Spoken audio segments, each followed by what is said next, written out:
We need to continue supporting the Hermandad Mexicana for all the work that they're doing, and they will continue doing, especially nowadays with all the difficulties and problems that we have. We need to register people, we need to make sure they become citizens, and we need to make sure that they vote.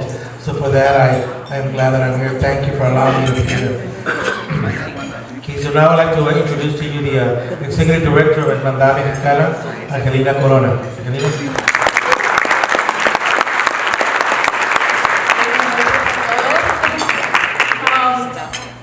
I want to start to say that going to say a few words about Bert Corona. Today we 29 we celebrate the 99th anniversary of his birthday. He was born in El Paso, Texas, in May 29, 1918, and he died in January 15, 2001.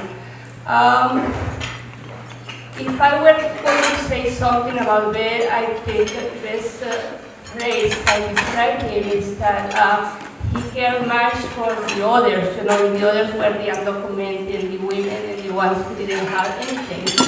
About himself, about his family. He was a very well national leader, and he has been a mentor for some public officials like Antonio Villaraigosa, Eddie Rassetti, and some others. He dedicated his life to build political power in California. What was great about him is that he did it when nobody did, in the 50s and 60s, when there were no public officials. So I have the privilege to be married to him the last 7 years of his life, and see he struggled for immigration reform until probably 1 week before he died. So I'm pretty sure this is a great occasion for us to keep his legacy alive. We want our employees in Hermandad to learn about Bert Corona, and certainly we feel very proud to have the values that lead the organization, and Bert Corona history, Bert Corona values, and give to the others, right, and fight for the rights of the immigrants. We're going to see a video about Bert, so my remarks about Bert Corona is going to be short.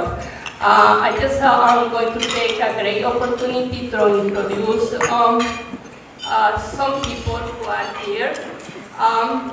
The displaced Assemblyman Miguel Santiago from the 53 Assembly District. Welcome.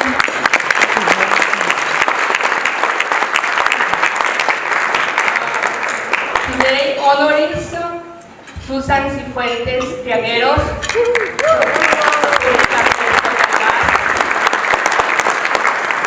Ed Rendon, Young Council 42. Today we also recognize with a great pride some of our employees, volunteers of Hermandad. One instructor, they have do a wonderful job. We have Luis Gallardo, who has volunteered in Hermandad for 3 years. He's an student with his girlfriend, and they've been admitted into the Berkeley. So we feel very proud about them and about the work they do for Hermandad. So we also recognize Carmina Reyes, who is a very key employee for the organization.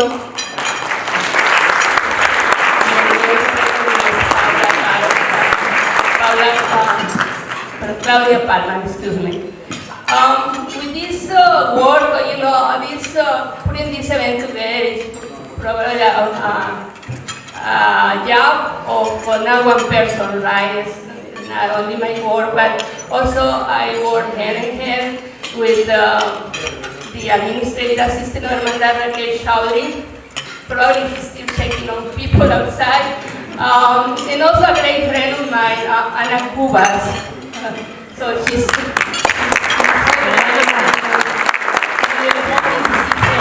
council district number 9. All right. So we also want to recognize These people, without the financial support of many corporations, individuals, labor unions, the event would not be possible. So I'm going to take a few words to recognize the companies who provide activity funding and also labor unions who provide activity funding for this event. Wells Fargo,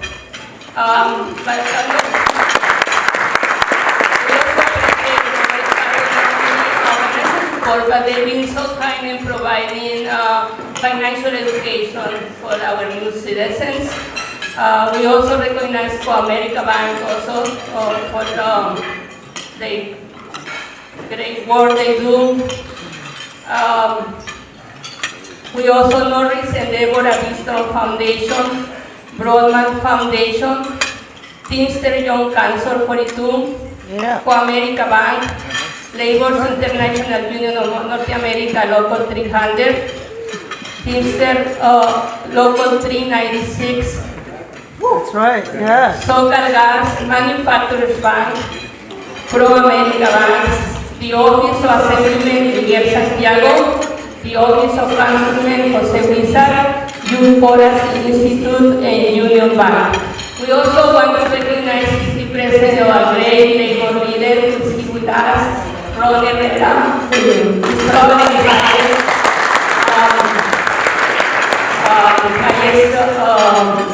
leader within the Teamster Union. Thank you so much to Ron Herrera for being here.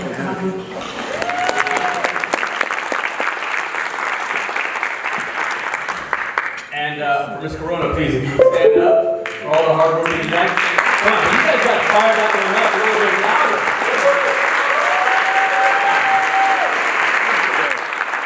We want to feel that energy for the hard work that you've done and continue the legacy of Bert. So thank you very much from the bottom of our hearts. And thank you for inviting me here to say a few words tonight. And I gotta admit, I was a little disappointed at first. I found out I wasn't your first choice. You know, Mama was nowhere to be found. He was overseas hanging out. And heard you try to email Hillary Clinton, but she accidentally deleted it. What can you say, right? She still deleted it. And then you tried Bernie Sanders, right? But he had a doctor's appointment. Couldn't cancel it. Hey, you can't blame him. If he felt the burn for that long, he had to get some meds. I would have canceled it for sure. And but I'm grateful to be here today. As you guys was mentioned, I represent the 53rd district. It's a district that includes downtown Los Angeles, Wall Heights, Huntington Park, Vernon, Koreatown, amongst a couple of other communities. Happens to also be the third or fourth district in the state of California. And one of these really diverse districts, because while I got Koreatown, Little Tokyo, and Pico Union MacArthur Park with a heavy Central American community, and then Mexican American communities in Wall Heights, very small portion of Hancock Park where you can buy homes for millions of dollars, and I got Skid Row where there's 8,000 people who live on the streets any given day. So I can honestly say that it's one of the most diverse districts with a lot of challenges, but certainly a lot of opportunities. And I'm particularly grateful to be here today on celebrating the 99th birthday of Bert Corona. And this is very personal to me. Because some of you have heard my past, right? My history, a little bit about my family.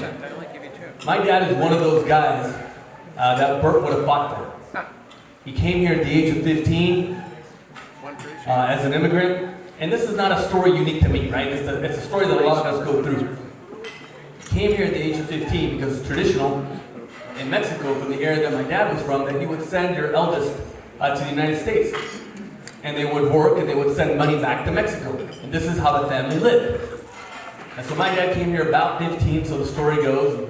It depends on which day I talk to him, right? Sometimes 15, sometimes 16. But he came here at a very young age. Got deported a couple times, but somehow about 19 or so, married my mom.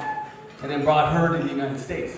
And then they had me, and it was typical at that time that, you know, they'd go back to Mexico, or it depends when you talk to my dad, he may have been deported back. And then came back to have the second kid. And it's not unusual at that time that you would find a relative who had a kid similar like, And it wasn't until I was growing up that I found out that at some point in time, my parents had stayed in Mexico and I came with my aunt and uncle. I was a little kid, so I don't remember. I can tell you a story about it, but that would be a lie, but I don't remember. And then they would be reunited to have a second kid. And if your history is anything like mine, you were grateful for the people, like Bert who stood up during a time when it wasn't popular to support undocumented immigrants. And it wasn't popular to stand up and talk about fighting for it. And so believe me, when I'm standing up here saying that I am absolutely grateful for the work that this organization and that he had done, and that Ms. Corona had done, it comes from a place deep inside of my heart, because I got to tell you, it wasn't easy then, and even though it may be challenging now, it's not easy. But the impact is tremendous on families. God knows what would have happened if there wasn't organizations or movement of people like him, or where I would be standing. So I count myself as one of those benefactors of his hard work and the movement that he helped to create. Now we talk about the day, right? Boy, man, where do you start? I gotta tell you, I almost kind of take a look at it and call it Trumpism, right? I mean, what the heck is happening? But there's some pretty serious long-term impacts. Because let's just start off at the beginning of this administration. A Muslim ban? I mean, you can call it anything you want. You can call it 7 different countries. You can call it areas that quote-unquote would have had terrorism activity. But at the end of the day, he chose a particular group of people that he didn't want in this country. But he didn't stop there, right? He then moved on. And then he did an ICE raids and rolled back some of the protections we had under the Obama administration. And these are extremely personal to our communities. In fact, so personal, that a lot of us were on those same rally lines at LAX, and then over in the ICE buildings in downtown Los Angeles, the federal buildings. Because we knew that the impact that they're going to have on these communities weren't just about numbers. They were about real live people whose families would be broken into pieces. And even kids who may never have seen their families again. All simply because somebody wanted to make a political statement and keep a nationalistic movement moving forward. This is incredible, and we have never seen anything like this. Yep. And those values that this administration had reflects in almost anything that they've ever done. From the budget that they just rolled out, which trims back trillions of dollars, and it's all these services that our communities need. From very basic social services. And all in the name, and we know, right? To give the highest tax breaks to the wealthiest billionaires in America. And millionaires, we should say that too, right? And I mean, that's a fact. And it's absolutely incredible that they would roll back healthcare coverage for almost 23 million people in America. And here in California, the long-lasting impacts that were signed, we estimated about 5 million people. 5 million people here just in California alone. That would be challenging. And I know that this looks a little bit daunting, but there are some things that we've been doing in the state of California. And we'd like to say that if there's going to be a resistance to the Trump administration, it's going to start right here in California, and it's going to start with organizations like Hermandad Mexicana Nacional, and it's going to start like people in this room who are going to embody the spirit of Bert Corona and continue to fight for folks who are more vulnerable than themselves. Now, we've got a responsibility too as legislators, right?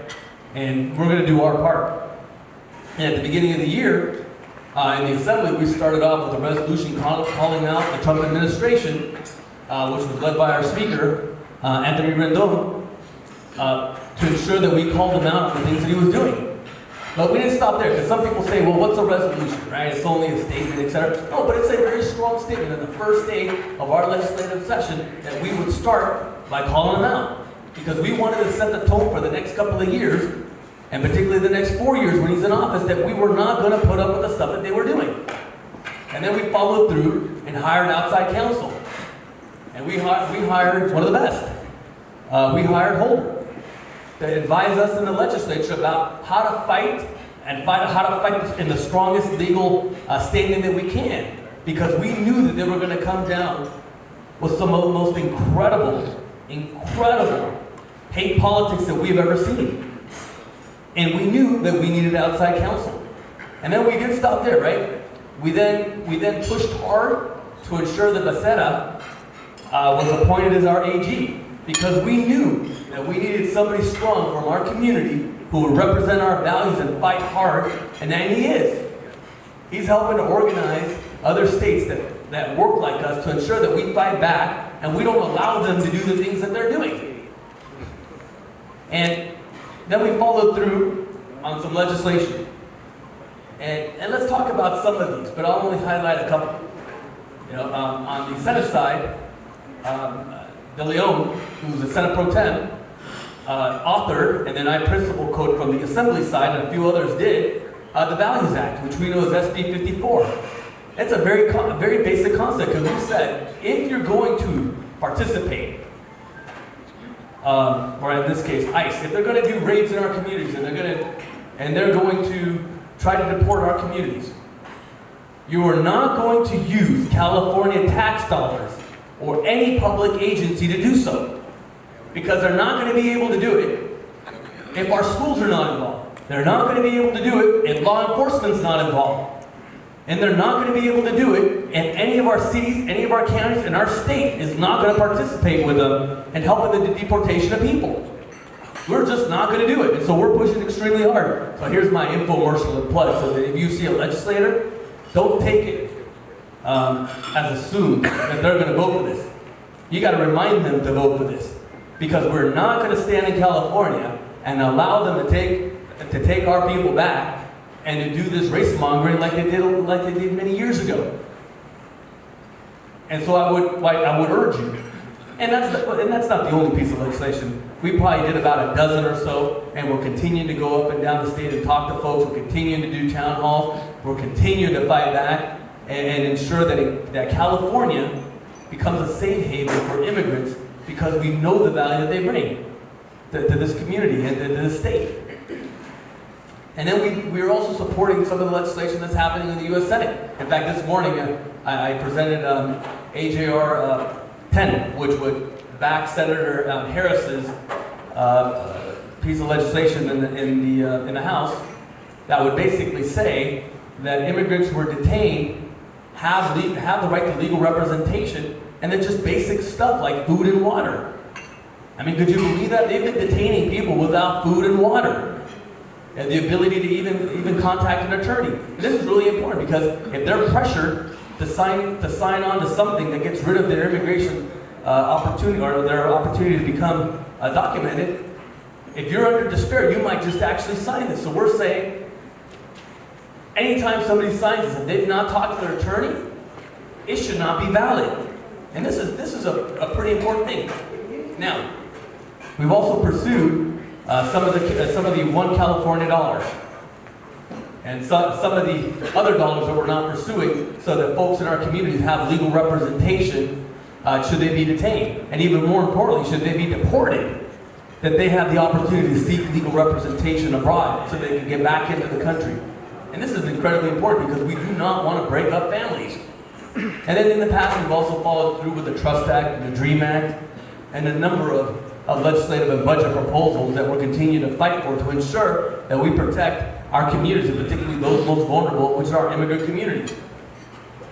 We've held Know Your Rights forums up and down the state, and particularly in the district that I represent. We're consistently hammering on these sort of forums, because they're absolutely important. And we're continuing to tell people what their rights are. So if somebody knocks on the door and says, I'm coming in to deport you, they don't have that right. Now, this is common sense to some of you, common sense to some of me, but if somebody's knocking on your door, you get really scared. You open the door and you're deported.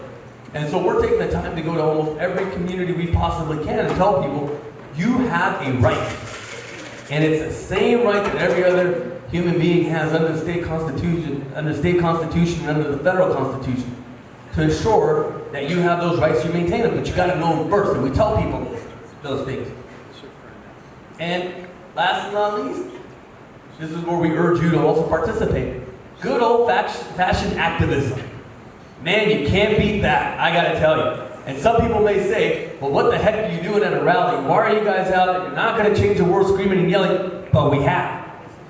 And this is absolutely important. This is why some of you, will have walked those picket lines with us and those rallies. I got my little girl, like she goes everywhere with me, 9 months now. She's been an activist since 1 month old, her whole life.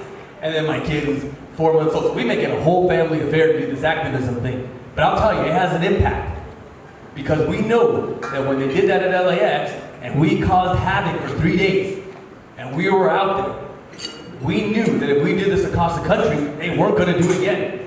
They were not going to do it again because the press was too bad, it caused too much havoc when they were doing it, and quite frankly, people had to work a little bit harder. And we took this lesson, and we did it again when they were doing the ice raids.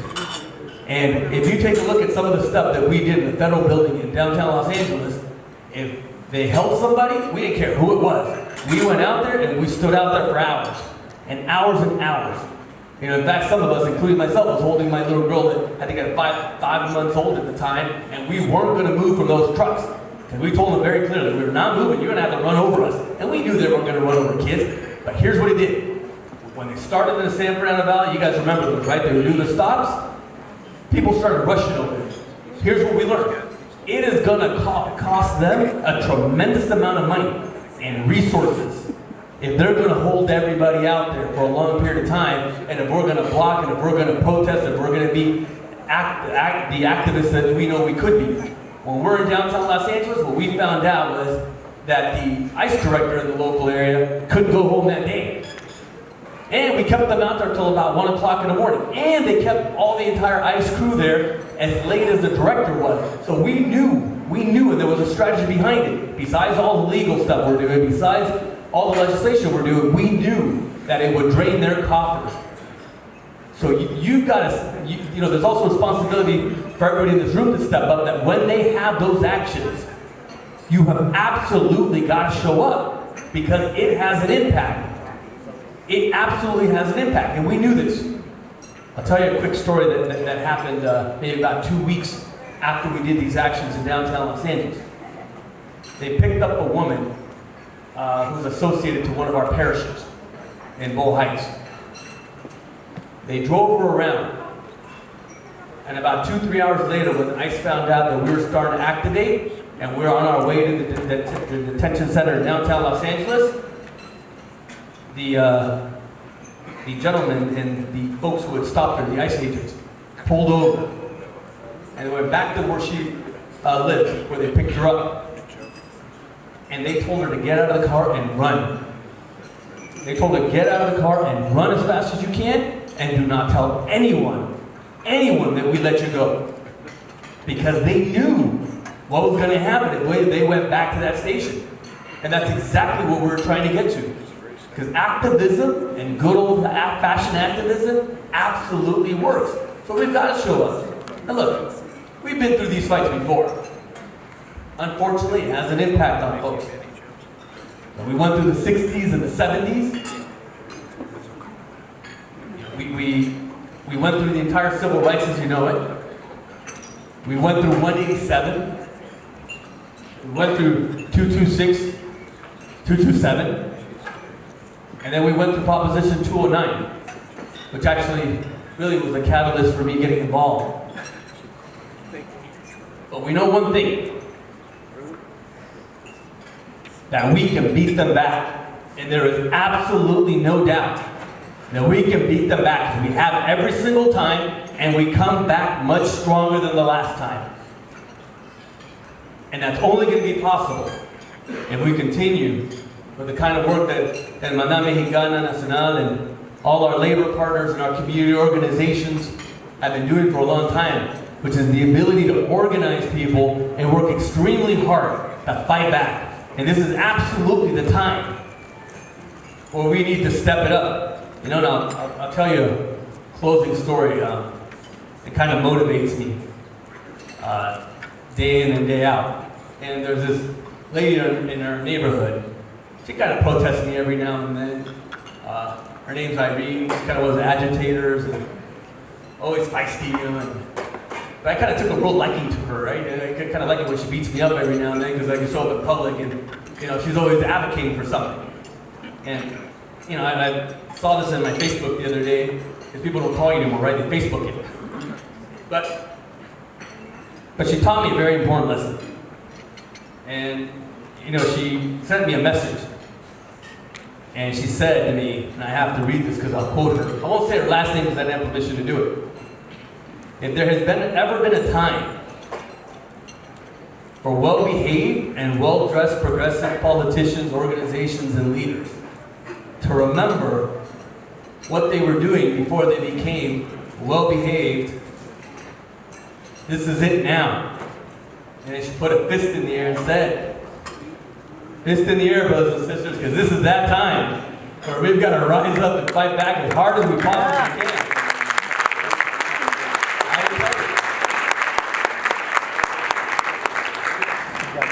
This guy up here alone ain't going to be able to do it. I couldn't take it anymore. Sorry. I'm bad. Come on. And it's only going to happen with the kind of leadership that we see in Ms. Corona, and the kind of leadership that we saw with Bert, and the kind of leadership that we see around this room. All the organizations, the community members, our labor partners, Teamsters, laborers, and others who I may have missed here, so forgive me if I do that. And I gotta say, thank you very much for having me here today to present. I find it a great honor to present it. Sometimes I gotta pinch myself, right? I'm the kid that grew up in a poor neighborhood, saw my dad get up in the mornings and go to a corner and look for work. And now I'm sitting here, you know, with you folks thanking the very people who made it possible for me to be here today. So from the bottom of my heart, I gotta say, you know, thank you for the work that you've done. God bless you. And now I get to present some certificates.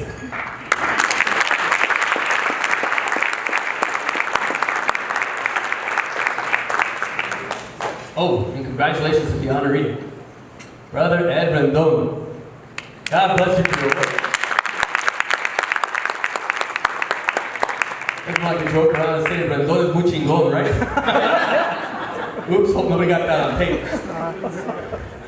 And Susan, where are you? Congratulations to you as well for your honor. And then the two other people that are going to Berkeley. What a dynamic duo, huh? Luis, why don't you come up here? Berserkly. And Shakira.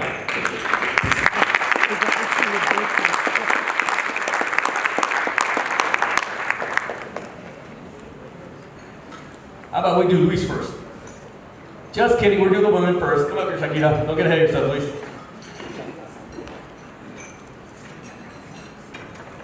And if I stuttered, it's the ESL in me, man. I never really knocked it out.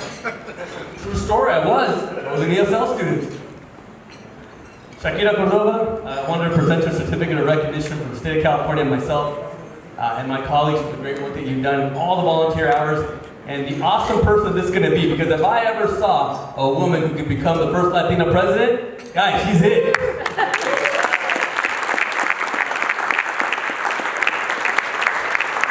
And also from the Hermandad Mexicana, I wanted to present a certificate. And Jerry, maybe you can help me out.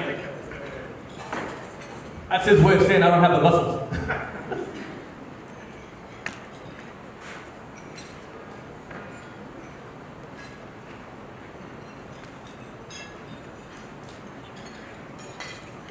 Thank you. Come on, you guys can cheer a little bit better. What is going to be your first man president? Come on. Please, you can write a protest. No, I'm just kidding. Maybe the first Latino president, who knows, you know? Or second or third, we hope.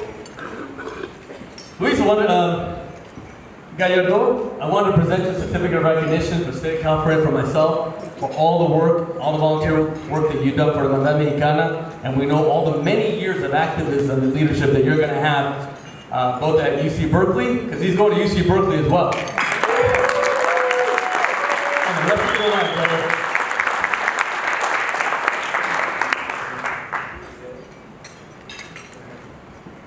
Down ahead.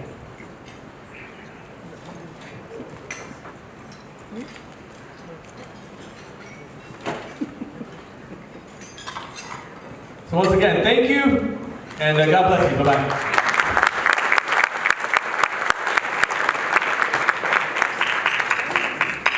Let's hear it for Brother Assembly. Yes, Santiago. I love what he said, you know, his parents, looking for work, his father looking for work in the morning, going out there and hopefully to get a job. And unfortunately, some of our people are getting arrested just for looking for jobs. So yes, we have to make sure that we support what we're all doing, what Hermandad Mexicana is doing.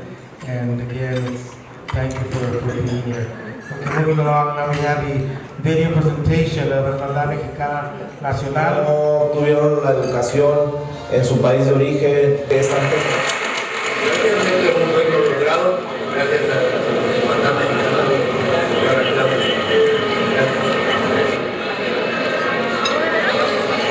Estoy bien orgulloso, bien contento de la Hermandad Mexicana que me ayudó mucho y gracias.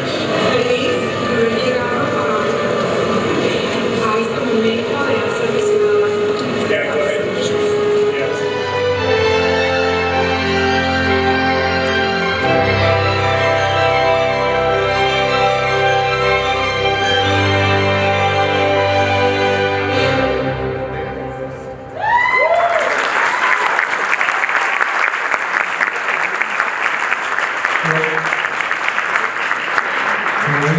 La lucha continúa, si se puede, no importa lo que diga el trompudo de allá de Washington, tenemos que seguir adelante. Alright, no lo agarraron, ¿verdad? El trompudo de allá. Okay, moving along. We're going to move as quick as possible. We just have some testimonials. If you please come up, we're going to do it as we're going to run real quick through this. Where are they? They were supposed to be up here. I think that's so inspired by the video. Por favor, los que van a dar su testimonio, si pueden pasar aquí adelante al escenario para que las personas que estamos aquí escuchemos lo que ustedes nos van a decir. ¿Quién va a ser el primero? ¿Usted se lo echa? Pues, dale gas. Ok. ¿Cuál es su nombre? José Antonio Álvarez. Nos va a dar su testimonio. Vamos a tener un cortito y comenzar, ¿verdad? Buenas noches a todos. Mi nombre es José Antonio Álvarez, vivo en Boyle Heights. Soy el quinto hijo de una familia numerosa de 13 hermanos. Y gracias a la Hermandad Mexicana, a Claudia, a Fabiola, a las otras muchachas que no recuerdo sus nombres, pero quiero decirles que muchas gracias, mucha paciencia que nos tuvieron para hacer nuestro sueño realidad. Gracias a Dios, yo duré como un año, pero lo hice. Recuerdo que salí de la prueba que fuimos a la oficina y me dice Claudia, oye, ¿qué te pasa? ¿Por qué estás triste? ¿Qué pasó? ¿No la pasaste? Y le dije, no, sí la pasé. Pero ¿dónde está esa sonrisa? Me dijo Claudia. Le dije, no, es que yo tengo un problema. Mi padre está desahuciado. Y yo le dije al oficial que en qué podía ayudarme porque mi hija ya se había vencido. Y gracias a Dios, a ella, a todo el equipo de la Hermandad Mexicana, aquí tengo mi pasaporte americano.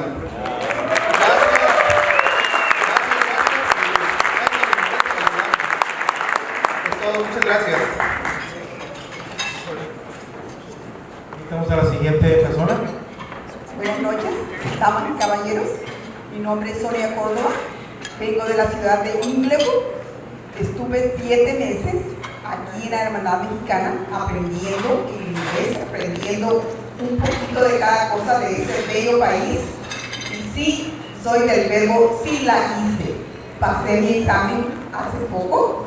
Le doy gracias a mi maestra, al personal de Hermandad Mexicana y por favor les pido un aplauso para la Hermandad Mexicana.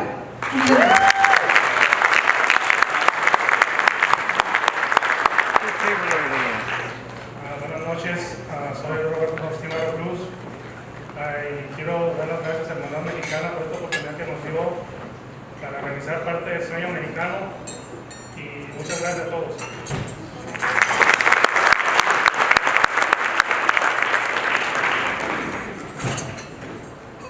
Buenas noches, mi nombre es Ana López y vengo a darle las gracias a la Hermandad Mexicana que me ayudó mucho porque yo siempre sin saber nada. Les decía yo no la voy a pasar, me decía Claudia y sí la va a hacer, claro que la va a pasar. Tiene que ser positiva, tiene que echarle ganas y se la va a pasar. Y gracias a Dios y gracias a ella por su paciencia que tuvieron conmigo, les doy las gracias y les recomiendo a Hermandad Mexicana para que vayan a recibir sus gracias y adelante que sí podemos.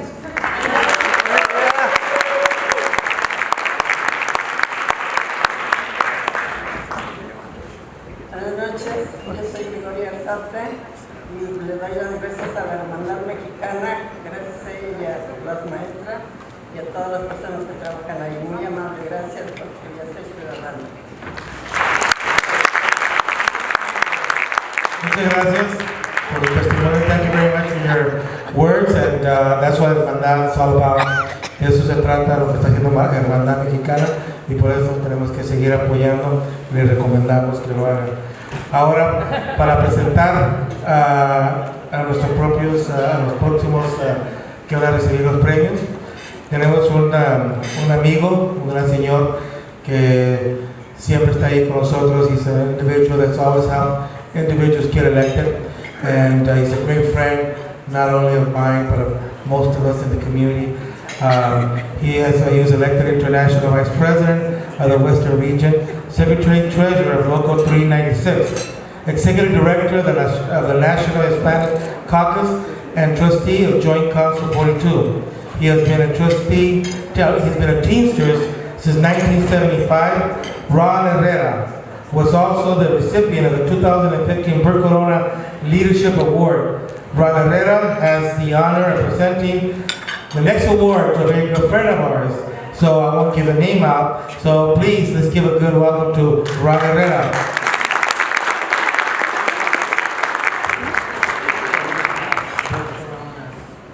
Earlier, and I couldn't help but remember when I was 15, 16 years old, and that accident at Blvd Park was happening, and I wanted to go so bad, right? Except my dad pulled me by the neck and didn't let me, because we lived in Wilmington by the harbor, right over by San Pedro.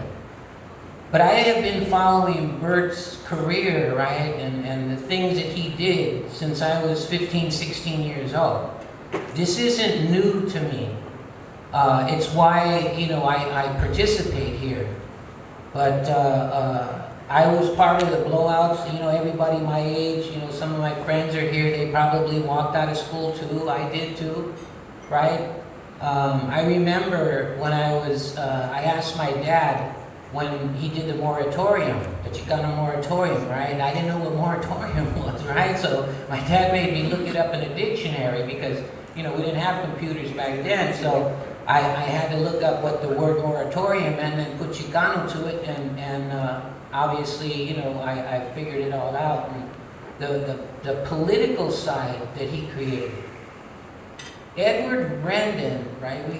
I believe it was Brother Jerry that said legacy of Bert. You couldn't have given this award, Angelina, to a better person. Because the political aspect of what Bert believed in is Ed Brendan. Because of the importance he knows politics plays in my job, which is labor. Because without that component, labor won't survive.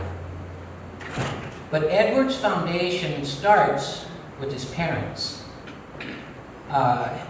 Hector and Cecilia. That's where he learned truth, integrity, humility, faith, and his belief in family. He had a mentor when he was a sophomore at Loyola that told him, if you only put in 5 cents, you only get 5 cents back. Well, believe me, look at Edward's career, and he put a lot of nickels in there because he's achieved a lot in his lifetime already. He's getting a leadership award tonight, but the accomplishment that this young man has already done in his life is incredible. You talk about a comparison between Bert and Brother Edward. Edward's father's an organizer at heart. and so is Edward. Edward believes in education. He is an educator, and so was Bert. I spoke on the political process and his fight for Latinos and advocating for immigrants. We've been side by sides in demonstrations. But he walks the halls of City Hall, he walks the halls of Sacramento, and he's known in Washington, D.C. because he is, when you think of Teamsters and you think of politics in the Teamsters, it's Ed Rendon. When he's in these halls, and when he's in the halls of Sacramento, he doesn't have to introduce himself. Politicians know him by sight. They look to him. They look for him. He doesn't look to them, right? So it's extremely important. A Teamster since 1989, third generation, right? Started off on the docks. That means he loaded, unloaded, right? Worked with his hands. Master's degree from Eastern Michigan, right? Became a business agent, and then, like I said, an organizer. In 2001, he became the youngest Joint Council Director of Public Affairs and the only Latino in that position in Canada and the United States for the Teamsters. There you go.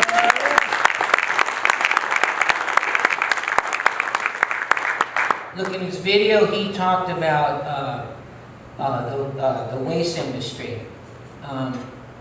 The Teamsters, you know, through our joint council and my local union passed, it'll be historic one day, a policy or a law, an ordinance called Don't Waste LA. But those type of policies don't get passed unless you have men like Edward that understand the legislative side of that, that understands the policy side of that, that understands the political side of that. I'm proud to speak here tonight on his behalf because, you know, Edward, we've going on 20 years we've known each other. See, I think Edward's my real brother. I don't think just because we're Teamsters, right, that we're brothers. And interestingly enough, let me tell you a little story. Edward introduced me to his father, who ended up working for me, instead of the reverse, right? His father didn't introduce me to Edward. Edward introduced me to his dad, who is one of my mentors. But you talk about innovation, you talk about someone that's progressive, it's Ed Rendon. And Ed, would you come up here, please? Because you make me proud to give you the virtual.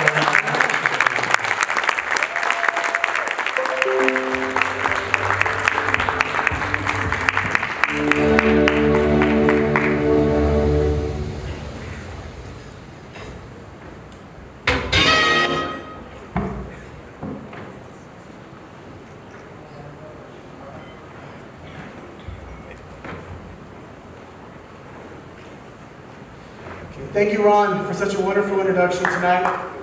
Thank you very much, Ron. I am proud to join you and others before us who have been honored with the Great Point Leadership Award.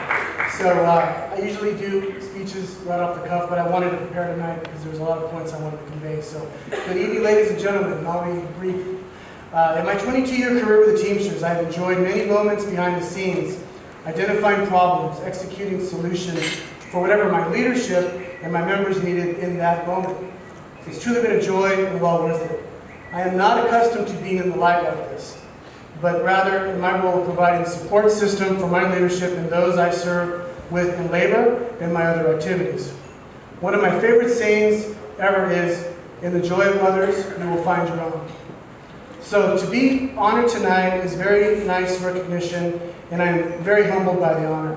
I'd like to convey a very big thank you to Hermandad Mexicana Nacional, its board, and its members.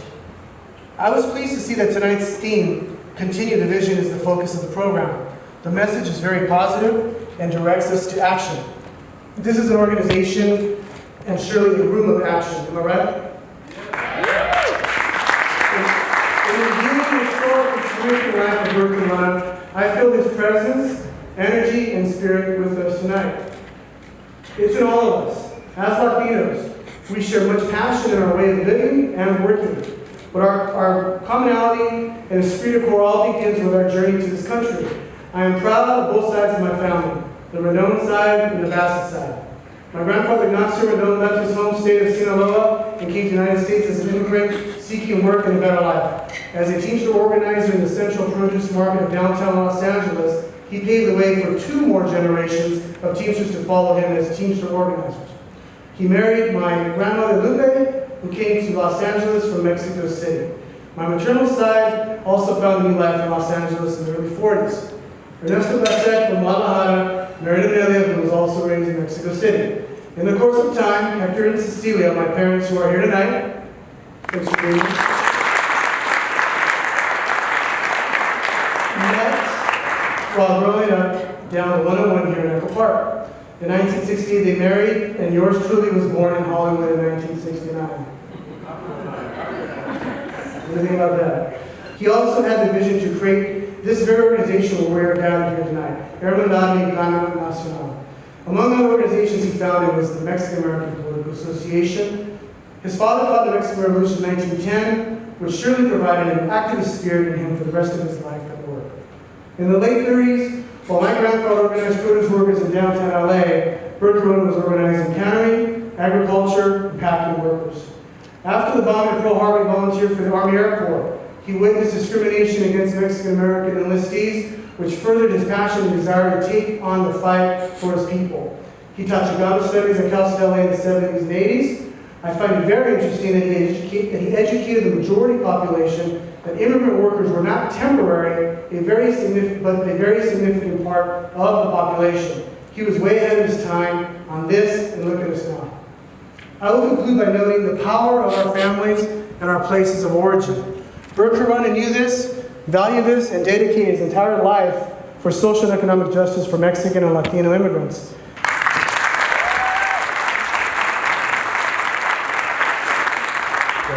Thank you, Ed. We also have another award. Is Liliana still here? Liliana, you here? You want to come up, Liliana? Don't be shy. Oh, you are. Liliana Perez, she's from your cousin, from the office of the Assemblyman Anthony Rendon, that has a special presentation to give you. Liliana, welcome. Muy buenas noches. No, estamos un poco, sí, muy apagados. Muy buenas noches. Eso, porque si no me iba a quedar callada. Lo voy a decir en español. ¿Cuántos de ustedes hablan solamente how many of you only speak English? Don't be embarrassed, raise your hand. Okay. Then I will ask for all of my comrades and brothers and sisters to translate for you. Muy buenas noches, estoy aquí de parte del presidente de la Asamblea Estatal, se llama Anthony Rendon. Rendon en chicano. Soy la subdirectora de la oficina de su oficina en Los Ángeles, pero estoy aquí simplemente, humildemente, para entregarle al primo hermano del señor segundo más poderoso del estado de California, mi jefe, que viene siendo el primo hermano de este gran caballero. Y vamos a preguntar, ¿qué tiene que ver este chicanote con la lucha? ¿Qué tiene que ver una gran mujer que representa The Gas Company, Susan Trigueros? ¿Qué tiene que ver? Tiene mucho que ver. Aunque ustedes quizás no vayan a ver o reconocer estas caras tan hermosas. ¡Qué chulada!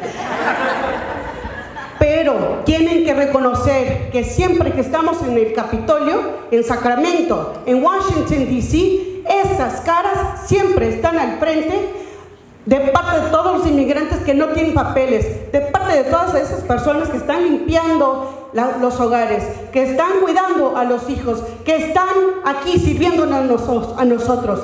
Estas son las personas humildes que nunca se les olvida de dónde vienen y por qué están allí y cuál es el derecho que ellos tienen siempre a abogar por nosotros. Y por eso les digo, gracias por esa lucha.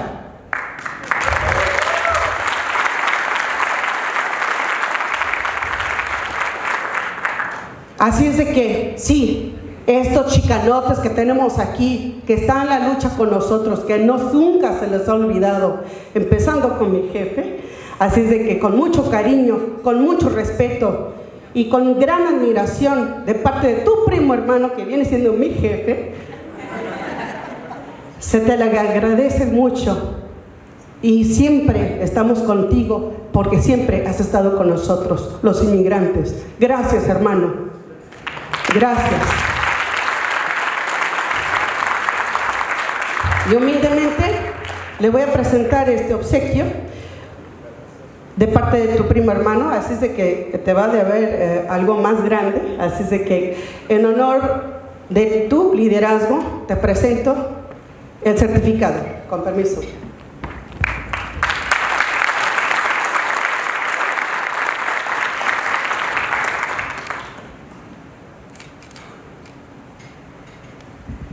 Y en eso, humildemente, cuando ya venga la hermana, sus trigueros, Cifuentes Trigueros, porque no hay que olvidar el primer apellido, ella va a venir, va a dar su discurso, pero esta mujer, esta hermana, siempre está al frente, siempre está dando la cara, porque, y aunque ella esté con muchos lugares muy pipirinais, nunca se le olvida la humildad, esa modestia que ella tiene en su corazón. Gracias, hermana hermosa, se te quiere mucho.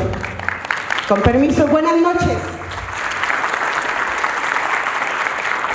Okay.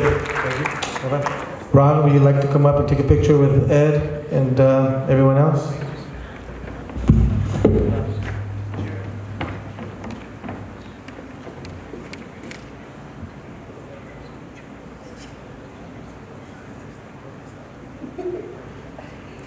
I now have the honor of introducing our Instructor of the Year. Claudia Elizabeth Palma began working with Hermandad Mexicana Nacional in 2013. She's a passionate citizenship instructor. Claudia never thought she'd love being a citizenship instructor where she has responsibility for preparing the applicants with the 100 citizenship questions, learning English conversation, and preparing the students. She has assisted over 2,000 plus permanent residents in the process of becoming a United States citizen. Tonight we honor Claudia Elizabeth Palma with a 2017 Bert Corona Instructor of the Year Award. Claudia?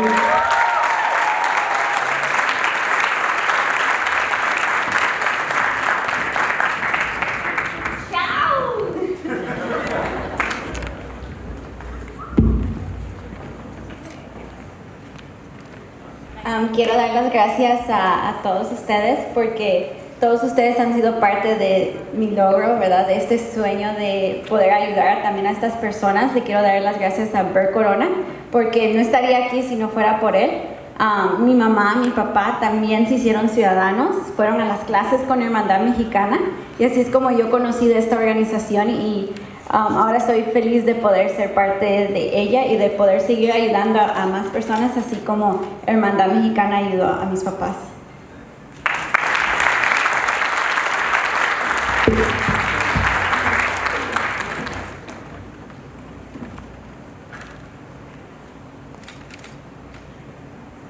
Let's hear it for Ed Rendon.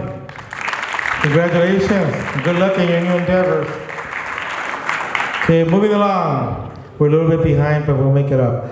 Okay, to present the next award, Jose Casillas is the co-director of Hermandad Nacional, Mexicana Nacional. As a graduate from the University of Southern California, Jose has worked towards making millions of legal permanent residents into the United States, to become a United States citizen, which is very important, and that is one of his missions that he has in life, and also with Hermandad Mexicana, is to make sure that we register and they become American citizens.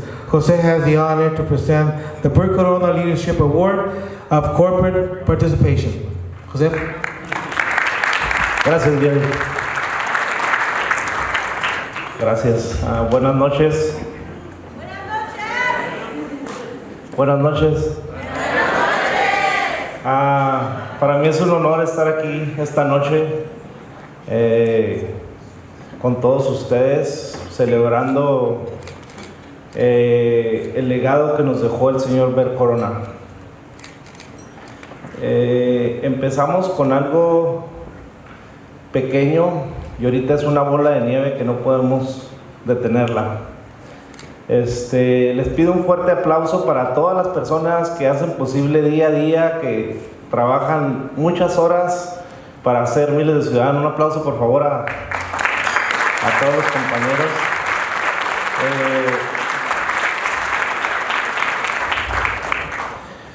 Les doy las gracias a los hermanos de los sindicatos, de las uniones que nos acompañan, a las personas de los bancos por estar aquí esta noche. Y pues a lo que me subí, ¿verdad?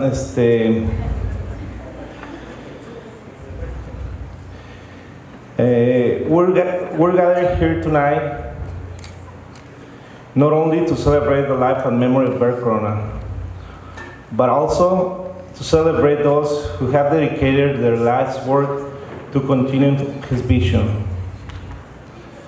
During the early stages of his quest for social justice, Bert understood the importance of empowering young Latinos and Latinas in the community through education. Today, great strides have been made toward helping young Latinos to improve their position through role models and leaders like Susan Cifuentes Trigueros.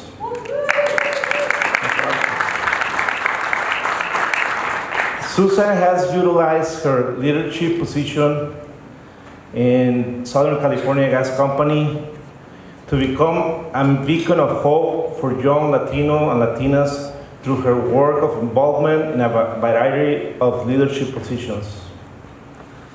Susan's love and dedication to the Latino community has become an inspiration for all leaders in our community. Therefore, it's a great honor to present Susan with the 2017 Bert Corona Leadership Award. I got a little nervous because soy una pocha, unfortunately. My parents were born in this country, but they went to school during a time where speaking Spanish was frowned upon. In fact, it was punished. And my mother, every time she spoke a Spanish word, they would tape her mouth with a sign that said, "I will not speak Spanish." So when they were raising us 6 children, they didn't want to speak Spanish because they didn't want us to experience what they had experienced. So unfortunately, I don't speak Spanish very well. I understand, especially my parents would, and they didn't want us to understand something. They would speak Spanish so that we would really try to listen to what they were saying. Anyhow, it's truly an honor to be here with you tonight to receive an award named after an amazing man, Bert Corona, a true pioneer and visionary. I'm especially humbled to be recognized by Hermandad Mexicana, given the organization's rich history and valuable contributions it has made to our Latino community.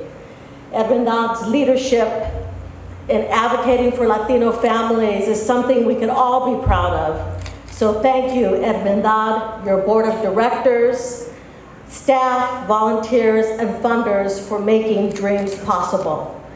I also want to thank Ana Cubas for nominating me for this award, and to congratulate and celebrate our immigrant communities for having the courage to seek a better life for our families. I am truly blessed. I work for an amazing company, SoCal Gas, that encourages its employees to get involved civically. And I have a supportive family who understands and supports the community work I do. At this time, I'd like to introduce you to my family. They're here at table 3, as well as friends and colleagues. So please stand, and will you join me in thanking them for being here? I love you all. I spent this last week in our nation's capital with the LA Chamber of Commerce advocating on numerous issues impacting our communities. I must share with you that I came away feeling even more concerned about the leadership and direction of our country. It is clear the administration is in over their head, not understanding the complexity of running a government and without appreciation for the diversity of the people that make up our beautiful nation. Our political allies, quite frankly, are outnumbered and are fighting an uphill battle, but they will continue to fight. They need our support and they need to hear all of our voices. Despite the political environment, I strongly believe the Latino community has significant opportunities. If there was ever a time to exercise courage, a time to come together, and a time to work for change, it's now. Today's environment makes the work of Hermandad even more important.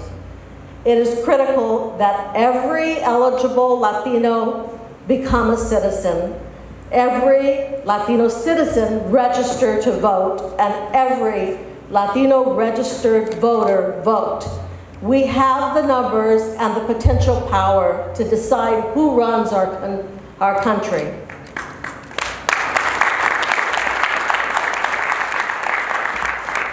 To me, excellence in leadership is helping others live their dreams. Success in leadership is measured by those we help succeed. As Latino leaders, we have even a greater responsibility in the future. The responsibility to help those achieve the American dream. Whether their definition of the American dream is pursuing a higher education, because I believe education is the economic equalizer, or pursuing citizenship, or simply pursuing to live their lives in peace without fear. Let each of us do our part to give our Latino community the voice it deserves. Thank you once again for this honor.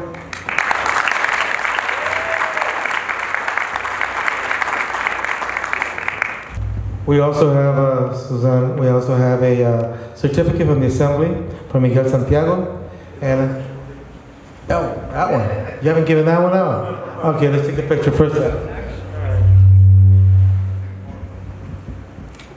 All right, and we also have the other certificate from the Assembly Speaker of the House, Anthony Rendon. So you have two certificates from the Assembly, and one from Miguel Santiago that was here earlier, and Liliana that was here to bring you the certificates.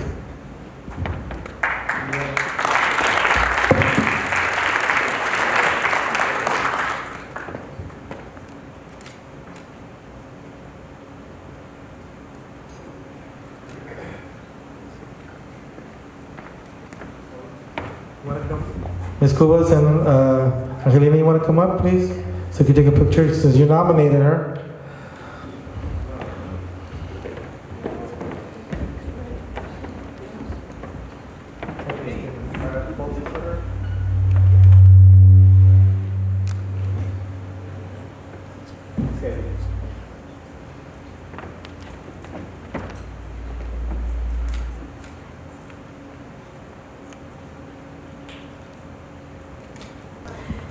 I now have the pleasure of announcing our next honoree. Carmina Reyes has worked with Hermandad Mexicana since 2011. Carmina is in charge of daily operations, and during this time, she has worked with over 2,000 individuals, helping them achieve legal, permanent residency, and citizenship. Please join me in congratulating Carmina as she receives the 2017 Bert Corona Employee Leadership Award. Carmina?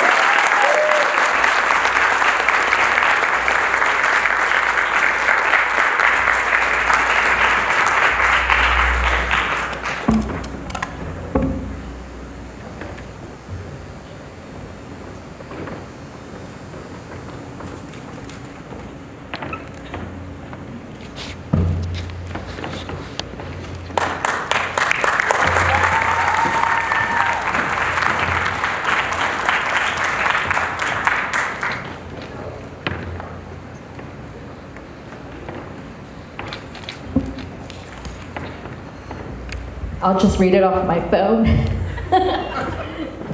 Thank you. I'm honored that my work is being recognized at Hermandad Mexicana Nacional. It brings me great joy that as an organization, along with my coworkers, we can help our community not only in obtaining their legal status, but their pathway to citizenship. Thank you, Mr. Jose Casillas, Angelina, Estefania Ontiveros, which is not here tonight, and of course, Patrick Valdez. Gracias a todas mis compañeras por su paciencia y respeto. Espero seguir aprendiendo junto a ustedes para seguir ayudando a nuestra gente. Gracias. Gracias. Congratulations. Okay, now I would like, this is the last one of the last portions of the program. I'd like to invite the leadership of Hermandad Mexicana to please come up. Ernesto Corona and Angelina Corona, can you please come up also here to help us with the recognition of the citizenship, instructors, staff, and volunteers. So you want to come up and leave Jose and Ernesto and Angelina to give out the certificates. Three of the leadership of Hermandad Mexicana, and I think it's time that we do give them a recognition. Jose, and la señora Angelina, and Ernesto, thank you very much for doing what you do.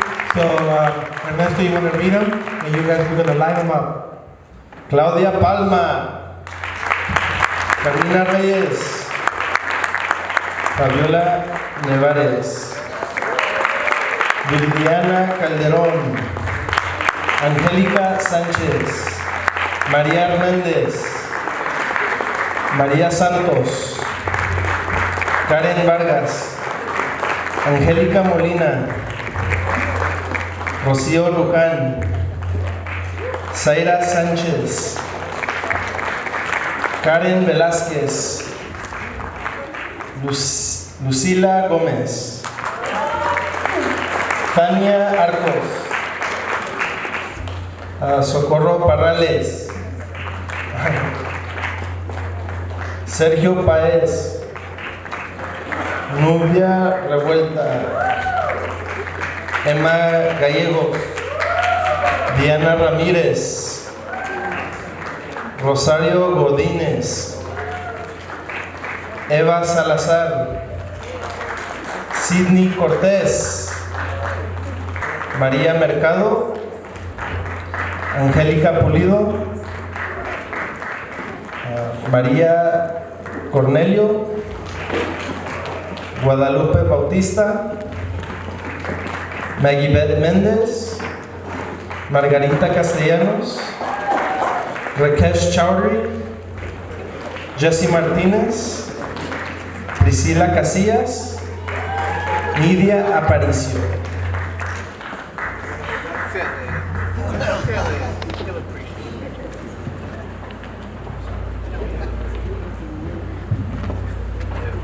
Bueno.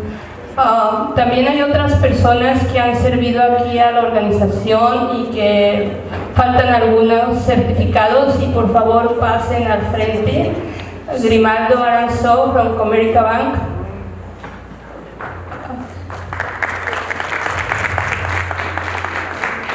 Y todos los empleados de Wells Fargo que han servido para dar clases de educación financiera. Carmín Gómez, si está aquí.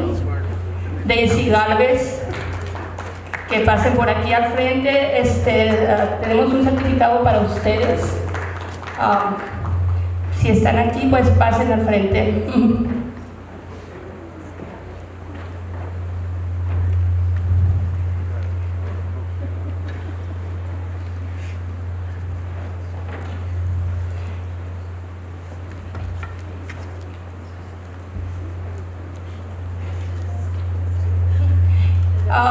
Les agradecemos a todos los empleados. Estos grupos de empleados son los que dan las clases de ciudadanía, los que hacen pasar a los estudiantes hasta que completan su examen y después su swearing ceremony.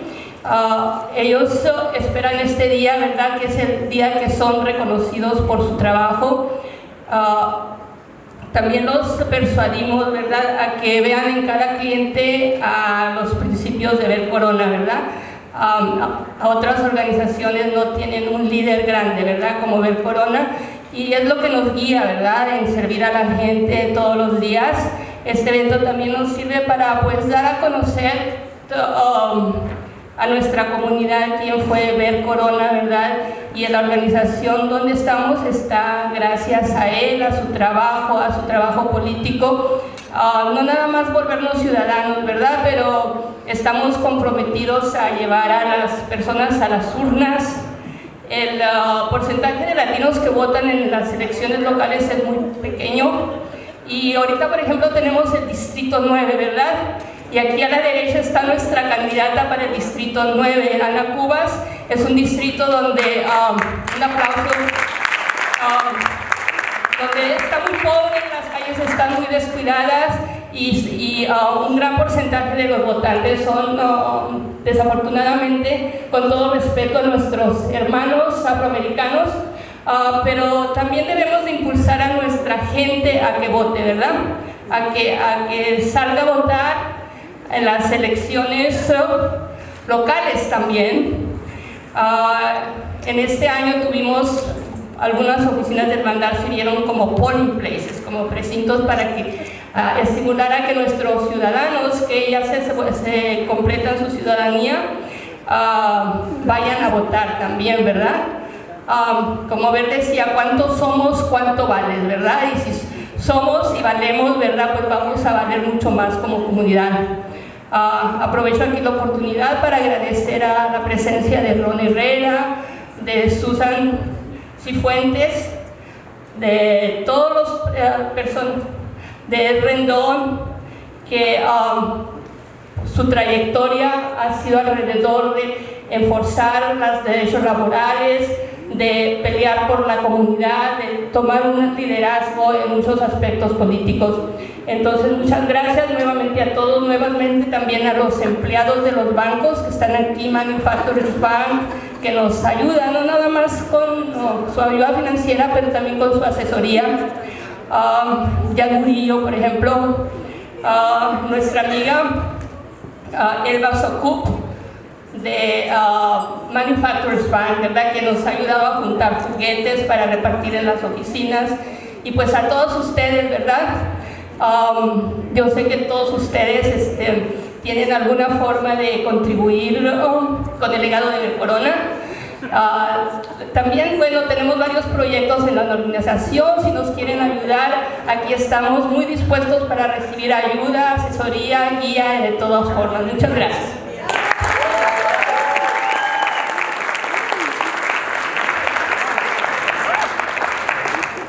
Muchas gracias a todos y que venga el mariachi.